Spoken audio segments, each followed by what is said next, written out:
Hello বন্ধুরা। তো আজকে আমি আইয়া পড়ছি আমার বান্ধবীর ছেলের বার্থডেতে। আমরা এখানে বইয়া রয়েছি, বার্থডে এখানে শুরু হয়েছে না। তো তারপরে ফাইনালি বার্থডে স্টার্ট হয়ে গেছে গা, যে বার্থডের অনুষ্ঠান শুরু হয়ে গেছে গা। এখানে কেক কাটিংও স্টার্ট হয়ে গেছে গা। হের দাদু ঠাম্মা দিদা সবরে লইয়া কেক কাটতেছে। তার নাম হইল গিয়া প্রতীক। তো তার জন্মদিনে আপনারা সবাই তাদের ভালোবাসা দিবেন আর তার লেগা ভগবানের কাছে প্রার্থনা করবেন যাতে তার জীবনটা সারা জীবন সুখে শান্তিতে কাটে, খুব ভালোভাবে কাটে। তো তারপরে কেক কাটা শেষ হয়ে গেছে গিয়া, আমরাও খাইতে বইয়া গেছি। আর প্রথমেই দিয়া দিছি আমরা কেক, জন্মদিন খাইলাম আর কেক খাইলাম, এটা কি হইতে পারে।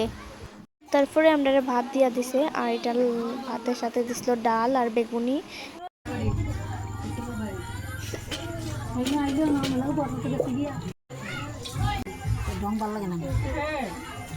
তারপরে দিয়া দিছে সয়াবিন আলু দিয়ে একটা তরকারি। আর তারপরে দিয়া দিছি আপনার মাংস।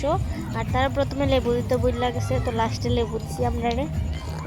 তো তারপরে আমরা বাড়িতে পড়ছি, কাপড় টাপড় চেঞ্জ করে ঘুমাই থাকতেছি। বাই বাই বন্ধুরা।